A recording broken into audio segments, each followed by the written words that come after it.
नमस्कार साथियों, मैं रमाकांत यादव आपके अपने YouTube प्लेटफार्म एग्ज़ाम क्रांति में आपका हार्दिक स्वागत करता हूं। इसके पहले मित्रों मैंने वंशानुक्रम के बारे में बात किया था। वंशानुक्रम मैंने आपको कुछ वीडियो भी दिया था पिछली क्लास में।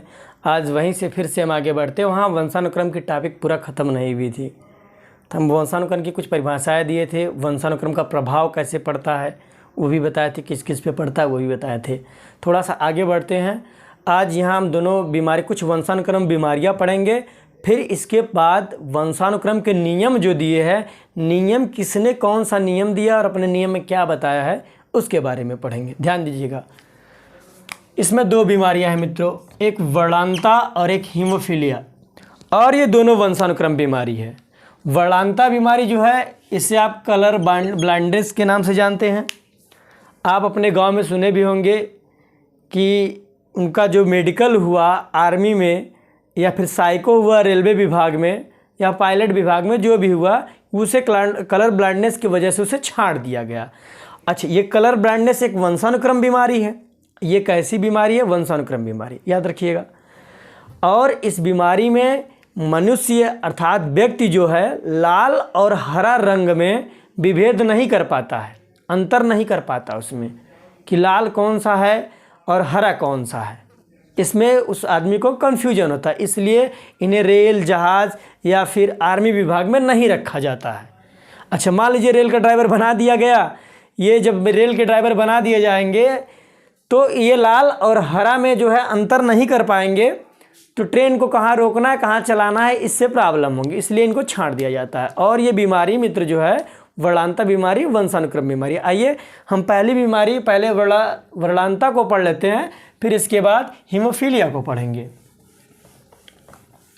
देखिएगा मित्र, आइए थोड़ा सा हमें देखिए फैक्ट लेके चलना है, पूरा थ्योरी नहीं लेके चलना है।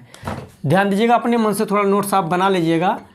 1876 में हॉर्नर नामक एक वैज्ञानिक थे और इन्होंने पहली बार 1876 में हॉर्नर नामक एक मनोवैज्ञानिक थे, इन्होंने पहली बार वर्णांता शब्द का वर्णन किया। याद रखिएगा, वर्णन किया है मित्र। और वर्णांता शब्द का सबसे पहले नाम गाल्टन ने लिया है। सबसे पहले नाम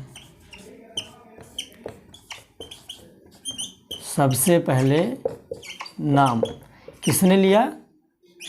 गाल्टन ने लिया। दो चीज़ याद रखना, दोनों फैक्ट कंफ्यूज नहीं होना है। सबसे पहले नाम गाल्टन ने लिया है और 1876 में हॉर्नर ने वर्णन किया है वर्णांता के बारे में। और सबसे पहले नाम किसने लिया था? गाल्टन ने लिया था। चलिए अब आगे बढ़ते हैं। और यह एक कैसी बीमारी है? यह एक लिंग संलग्न रोग है। ध्यान दीजिएगा, नोट्स बनाते चलिएगा आप। यह एक लिंग संलग्न रोग है। यह एक कैसा रोग है भैया? लिंग संलग्न रोग है, जो वंशानुक्रम माना जाता है, जो वंशानुक्रम माना जाता है। ध्यान दीजिएगा, पहली पॉइंट ये हो गई। और दूसरी पॉइंट क्या होगी? वर्णांता में व्यक्ति कौन सा रंग नहीं पहचान पाता है? लाल व हरा। तो याद रखिएगा, वर्णांता में मनुष्य या व्यक्ति, आप चाहे जो लिखिए आपके ऊपर है, व्यक्ति हरा व लाल रंग का भेद नहीं कर पाता है, भेद नहीं कर पाता है। ध्यान दीजिए, दो पॉइंट हो गए मित्रों। अब जो तीसरी पॉइंट लेके चलेंगे, इस बीमारी में वर्णांता के व्यक्ति जो कलाकार, डिजाइनर, रेल के ड्राइवर आदि इसके ड्राइवर नहीं बन सकते हैं। यहाँ पे नोट करके लिख लीजिएगा, रेल, जहाज के ड्राइवर नहीं बन सकते हैं। ये कौन से व्यक्ति? जो व्यक्ति वर्णांता से पीड़ित रहेंगे। और इसमें भी है कलाकार हैं, डिजाइनर है, जो भी आते हैं वंशानुक्रम के बारे में। इसको आप स्क्रीनशॉट ले लीजिएगा। ठीक है मित्र, आगे बढ़ेंगे। चलिएगा, ये वर्णांता के बारे में हमने बात कर लिया। अब हम अगली टॉपिक पे लेके चलेंगे, हीमोफीलिया क्या है। अच्छा, हीमोफीलिया को राजघराने की बीमारी कहा गया, और ये जो बीमारी है सबसे पहले महारानी विक्टोरिया को एलिजाबेथ को हुआ था। जो महारानी विक्टोरिया थी एलिजाबेथ को हुआ था। महारानी की जो विक्टोरिया की जो महारानी थी एलिजाबेथ को हुआ था। ध्यान दीजिएगा। दूसरा टॉपिक आपका क्या था? हीमोफीलिया। हीमोफीलिया थोड़ा सा भाई गर्मी है, जल्दी में है, बाकी आप समझ लीजिएगा, इसलिए मैं बोल भी रहा हूँ, बार बार उच्चारण भी कर रहा हूँ। हीमोफीलिया यह भी एक कैसा रोग है? यह भी एक लिंग संलग्न रोग है, और ये भी वंशानुक्रम चला आता है। इसमें होता क्या व्यक्ति को हीमोफीलिया में? जैसे किसी व्यक्ति को चोट लग गई, चोट लगने के बाद उसका जो रक्त का स्रावण नहीं रुकता है, और रक्त का स्रावण जब मनुष्य का नहीं रुकेगा तो मनुष्य के पास रक्त की कमी हो जाएगी और मनुष्य का क्या हो जाएगा? मृत्यु हो जाएगी। यह एक प्रोटीन के कारण भी होता है, एक प्रोटीन की कमी की वजह से होता है। उस प्रोटीन का नाम मित्रों क्लॉटिंग फैक्टर है।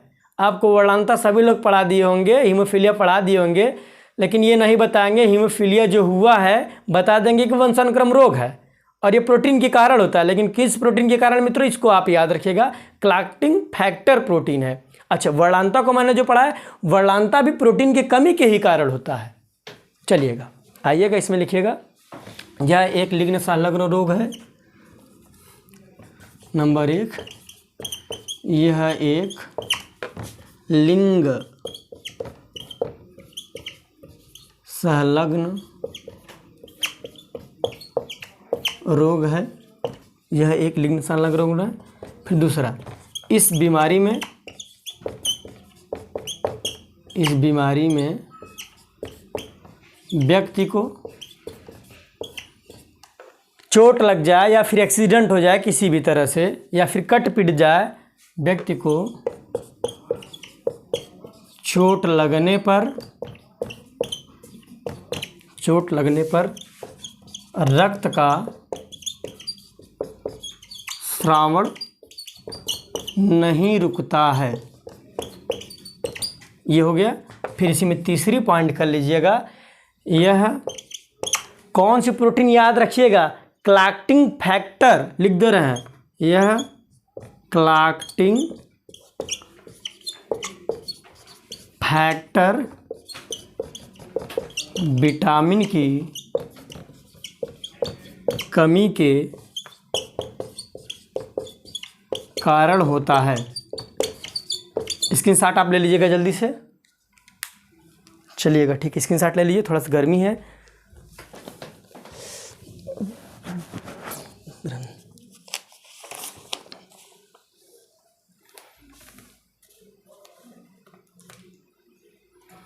चलिएगा मित्र, ध्यान दीजिएगा। ये तो हुआ वर्णांता और हीमोफीलिया के बारे में मैंने बता दिया। वर्णांता क्या था, हीमोफीलिया क्या था। अब आपके साथ ये इंपॉर्टेंट आया, इसको आप नोट्स बना के रखिएगा जहाँ से प्रश्न फंसते हैं। ध्यान दीजिएगा। और मैं चाहता तो एक ही में नियम सब लिखा के हटा देता, लेकिन किसने कौन सा नियम दिया अलग अलग मैं लेके आपके सामने आया हूँ, और ये इम्पॉर्टेंट है। आप कहीं भी कोचिंग इंस्टीट्यूट में नहीं पाएंगे, कहीं भी कोई आपको पढ़ाएगा तो हमको भेज दीजिएगा, हाँ सर मुझे पढ़ाया गया इस तरह से। आइएगा, पहले मनोवैज्ञानिक मित्र कौन थे? लैमार्ग थे। लैमार्ग जो मनोवैज्ञानिक थे, उन्होंने किसका सिद्धांत दिया? लैमार्ग जो है विकासवाद का सिद्धांत का जनक कहा जाता है इनको। ये विकासवाद के सिद्धांत दिए। और इन्होंने किस जीव पे अध्ययन किया? इन्होंने जिराफों का अध्ययन किया, और इन्होंने एक नियम दिया था वंशानुक्रम के परिप्रेक्ष्य में, अर्जित गुणों के वितरण का नियम। अर्जित गुणों के वितरण का नियम दिया, और इस नियम में इन्होंने ये बताया माता पिता का वही गुण संतान को प्राप्त होता है जो माता पिता का पैतृक अर्थात जो उसके जीन्स में होता है। लैमार्ग ने कौन सा सिद्धांत दिया था मित्र? विकासवाद का सिद्धांत दिया था। किस पर अपना अध्ययन किया था? जिराफ पर अपना अध्ययन किया था। कौन सा नियम दिया था? अर्जित गुणों के वितरण का नियम दिया था। अर्जित गुणों का वितरण का नियम क्या कहता है मित्रों? माता पिता का वही गुण संतान को प्राप्त होता है जो माता पिता के पैतृक से अर्थात जो जीन्स से मिलता है। आइएगा लिखते हैं। नंबर 1 कर किसी में लिख लीजिएगा। लैमार्क को किसका जनक कहा जाता है? लैमार्क को विकासवाद का जनक कहा जाता है। विकासवाद का जनक किसको मित्रों? लैमार्क को। इसी में दूसरी टॉपिक करिएगा, जिराफ पर अध्ययन। पूछ ले कोई, लैमार्क ने किस पे अध्ययन किया था? जिराफ पर अध्ययन, ध्यान दीजिएगा। और तीसरी टॉपिक, उन्होंने कौन सा नियम दिया था? अर्जित गुणों के वितरण नियम। अर्जित गुणों का वितरण नियम। और सबसे ज़्यादा मोस्ट इम्पॉर्टेंट मतलब ये है मित्रों कि अर्जित गुणों का वितरण का नियम क्या है? कहता है अर्जित गुणों वितरण का नियम यही कहता है कि माता पिता, ध्यान दीजिएगा, माता पिता का वही गुण संतान में प्राप्त होता है। माता पिता का वही गुण संतान में प्राप्त होता है जो उसके पैतृक अर्थात पूर्वज, और इसी को ब्रैकेट में लिख लीजिएगा, मतलब मित्रों जीन्स। जीन्स का मतलब जो उनके पैतृक के जीन्स में होगा, जो जीन्स में पाया जाता है वही गुण होगा, जीन्स में होता है। आप स्क्रीनशॉट ले लीजिएगा इसका जल्दी से। चलिएगा, अब प्रश्न बन जाएगा विकासवाद का जनक कौन कहलाता है? लैमार्क कहलाए। लैमार्क ने किस पे अध्ययन किया? जिराफ पर अध्ययन किया। लैमार्क ने किस सिद्धांत, कौन सा सिद्धांत दिया, कौन सा वितरण नियम, कौन सा नियम दिया? तो अर्जित गुणों का वितरण नियम, ये याद रखिएगा। अर्जित गुणों का वितरण का नियम किसने दिया था? लैमार्क ने दिया था। और अर्जित गुणों का वितरण का नियम क्या कहता है? अर्जित गुणों का वितरण का नियम मित्रों कहता है माता पिता का वही गुण संतान में प्राप्त होता है जो उसके पैतृक अर्थात जीन्स में होता है। ये लैमार्कवाद का सिद्धांत था। मैं चाहता आपको सभी सिद्धांत को एक साथ लिखा देता, वितरण का नियम, फिर जो आपके प्रत्यागमन का नियम, समान का नियम, असमान का नियम, बीजमैन का नियम और संवेगों का अध्ययन एक ही में लिखा देता, लेकिन नहीं मित्रों, ये जो है अलग अलग लिखिए किसने दिया, तो इससे आपको अच्छी तरह से याद होगा। स्क्रीनशॉट ले लीजिएगा। ठीक, अब आगे बढ़ेंगे। अब मैं बात करूंगा मित्रों चार्ल्स डार्विन जी। चार्ल्स डार्विन जी है, लैमार्क की बात हो चुकी, ध्यान दीजिएगा। चार्ल्स डार्विन आपके सामने लिख देता हूं, चार्ल्स डार्विन। आप वीडियो देखने के बाद, वीडियो देखते समय एक बार शॉर्ट नोट्स अपने से बनाएं, उसके बाद एक बार फिर से आप वीडियो को देखें। मैं मित्र वादा करता हूं आपको पूरा याद हो जाएगा, दोबारा पढ़ने की आवश्यकता नहीं होगी। शॉर्ट नोट अपने भाषा में बनाइए, कोई ज़रूरी नहीं किताबी ज्ञान को ही छापा जाए। अच्छा, आइए मैं दूसरे मनोवैज्ञानिक चार्ल्स डार्विन की बात करता हूं। चार्ल्स डार्विन ने क्या कहा था? चार्ल्स डार्विन ने प्रयोग किया था और ये संवेगों का सबसे पहला अध्ययन किया था। किसने? चार्ल्स डार्विन ने। लिख लेते चलते हैं, चलिए साथ में। संवेगों का सबसे पहले अध्ययन किसने किया? चार्ल्स डार्विन ने किया। अच्छा, दूसरा जो इनका नियम मित्रों, ये दूसरी जो पॉइंट इनकी होगी, उत्तम जीविता का सिद्धांत दिया इसने। उत्तम जीविता का, जीविता है मित्रों, उत्तम जीविता का सिद्धांत, उत्तम जीविता का सिद्धांत। और जो इनकी मित्र तीसरी पॉइंट है, ये एक पुस्तक लिखे थे कि ये इंपॉर्टेंट है, पुस्तक आप याद कर लीजिएगा। पुस्तक इनकी थी द ओरिजिन ऑफ स्पीसीज। पुस्तक द ओरिजिन ऑफ स्पीसीज माने आप जानते हैं मित्र, जाति होती है, स्पीसीज, ये देखिएगा। और इसमें इन्होंने जंतुओं के बारे में लिखा था, याद रखिए। आइए देख लेते हैं चार्ल्स डार्विन ने क्या क्या किया था। ये दूसरा मनोवैज्ञानिक लिए थे। चार्ल्स डार्विन ने संवेगों का सबसे पहले अध्ययन किया और उत्तम जीविता का सिद्धांत दिया, और इनकी एक पुस्तक थी द ओरिजिन ऑफ स्पीसीज। ये मित्रों फैक्ट आपको दे रहे, एकदम फैक्ट है, ये फैक्ट आपको कहीं नहीं मिलेगा। चलिएगा स्क्रीनशॉट ले लीजिए। ठीक है, आगे बढ़ते हैं। इतनी गर्मी में मित्रों मैं आपके लिए मेहनत करता हूँ, तो आपका भी फर्ज बनता है कि गरीब भाई बंधु के पास इस वीडियो को ज़रूर पहुँचाएं। एक भाई जो है 18 वर्ष से बीटीसी की हुए, कल आंखें नम हो गई। उनके माता पिताजी दोनों ख़त्म हो गए हैं, और वो कल मुझे व्हाट्सएप से चैट से मैसेज किए थे, सर मेरे माता पिता दोनों नहीं हैं। और मैं उनसे कहा भी आप पहले शिक्षा ग्रहण करिए। शिक्षा एक ऐसी चीज़ है जिससे सब कुछ हासिल किया जा सकता है। मैं शिवम के माता पिता के लिए श्रद्धांजलि अर्पित करता हूँ, वो जहाँ भी रहे सुखी रहे, और इस काल में उन्हें भगवान साहस दे, वो जल्द से जल्द एक सहायक अध्यापक पद पर होकर के अपने आगे का जो है जीवन यापन शुरू करें। चलिए मित्र आगे बढ़ते हैं। फिर गेगर जान मेंडल को लेंगे। तीसरे मनोवैज्ञानिक हैं गेगर जान मेंडल। गर्मी बहुत है मित्र, थोड़ा सा एक बार पसीना।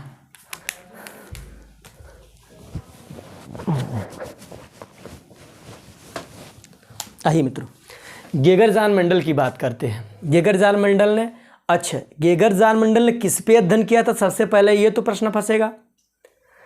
और गेगर जान मेंडल के मैंने बताया था ये ऑस्ट्रिया के पादरी थे।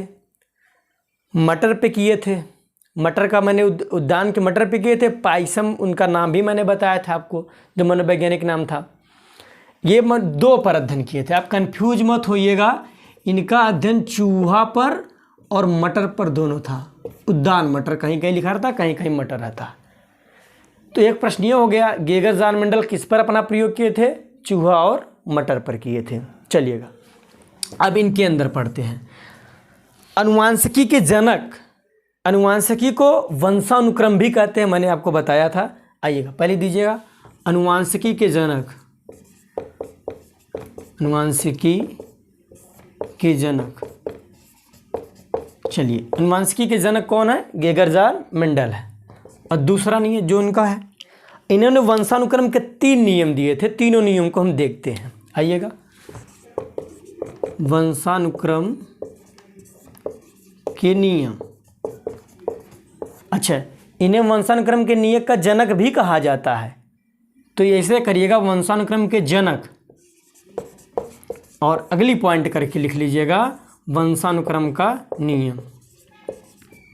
वंशानुक्रम का नियम जो मित्र समझदार है वो पहले ही समझ गए होंगे। मैंने बताया चाहे अनुवांशिकी के जनक कहिए चाहे वंशानुक्रम के जनक कहिए, लेकिन कन्फ्यूजन के लिए मैं आपको दोनों लिख दिया, वंशानुक्रम और अनुवांशिकी दोनों लिख दिया हूँ। दोनों एक ही वर्ड है मित्र, चाहे अनुवांशिकी कहिए चाहे वंशानुक्रम कहिए। आइए वंशानुक्रम का नियम इन्होंने दिया। और वंशानुक्रम के कितने नियम दिए थे मित्र, इन्होंने 3 नियम दिए थे। वंशानुक्रम के इन्होंने 3 नियम दिया था। तीनों नियम में उनका पहला नियम था समान समान का नियम।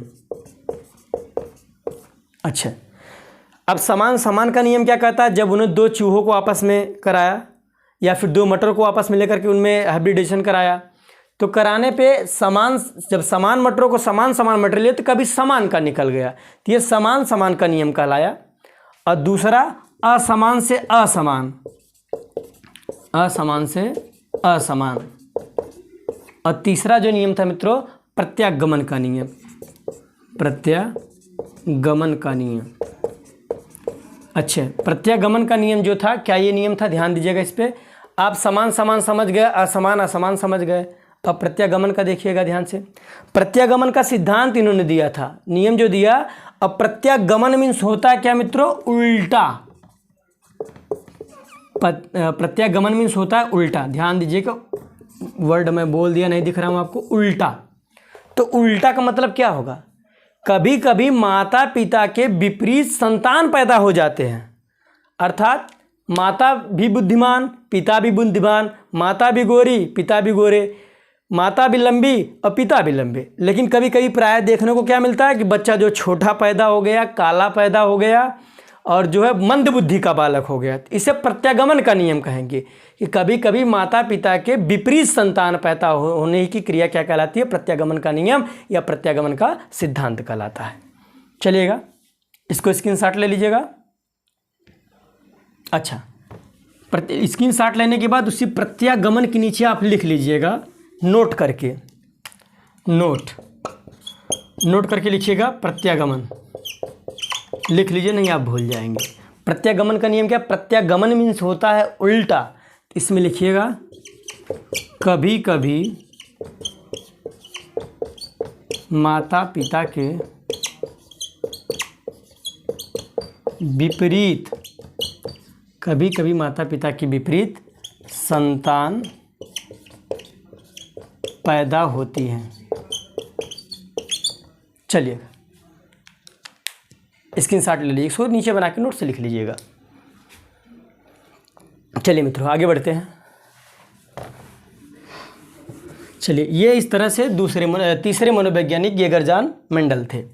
अब मैं आगे बात करूंगा मित्रों बीजमैन की। बीजमैन का बीजकोष का सिद्धांत कहा जाता है। एक उन्होंने बीजकोष का सिद्धांत दिया था और उन्होंने बीजकोष के सिद्धांत में क्या बताया? और बीजकोष के सिद्धांत देने के बाद उन्होंने कहा, एक नियम दिया अर्जित गुणों का अवितरण का नियम, और उस नियम में कहा कि माता पिता का कोई भी गुण संतान को प्राप्त नहीं होता है। अर्थात जो इनका बीजमैन का नियम था, ये बीजमैन का नियम गेगर जान मेंडल के प्रत्यागमन के सिद्धांत से बिल्कुल मिलता जुलता था। लेकिन अंतर सिर्फ इतना है, गेगर जान मेंडल ने चूहा और मटर पर प्रयोग करके बताया था, बीजमैन ने सिर्फ चूहा पे ही प्रयोग करके बताया। वो प्रत्यागमन वहाँ पे दिए थे और उन्होंने दे दिया अपने नियम का सिद्धांत दिया, अर्जित गुणों के अवितरण का नियम। गेगर जान मेंडल प्रत्यागमन का सिद्धांत का है, लेकिन बीजमैन ने उसी सिद्धांत को क्या कह दिया? अर्जित गुणों के अवितरण का नियम। ध्यान दीजिएगा, बीजमैन, ये बीजमैन जी हैं। बीजमैन जी ने क्या कहा था? एक इन्होंने सिद्धांत दिया था, अर्जित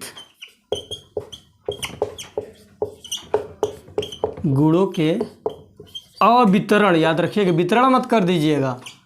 अवितरण माने जो न उसमें जाता हो, अपने माता पिता के संतान से दूसरे संतान में न जाता हो, अवितरण का नियम। अच्छा, इस नियम में उन्होंने क्या कहा था? इस नियम में कहा था माता पिता का कोई भी गुण संतान को प्राप्त नहीं होता है। माता पिता का कोई भी गुण संतान को प्राप्त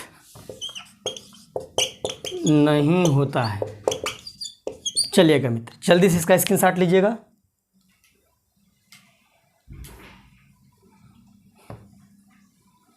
ठीक है मित्रों, आज के क्लास में बस इतना ही करते हैं, क्योंकि अधिक गर्मी भी है, वीडियो ज़्यादा लंबी हो जाती तो आपको देखने में प्रॉब्लम भी होता है। अभी वंशानुक्रम के बारे में और मित्र बचा है, कल वंशानुक्रम को और वातावरण को दोनों को लेकर के पूरा करने की कोशिश करूंगा। ज़्यादा वीडियो लंबी होने के बाद आपके पास एमबी और नेट की समस्या रहती है। तब तक के लिए साथियों जय हिंद। इस क्लास को अत्यधिक शेयर करिएगा।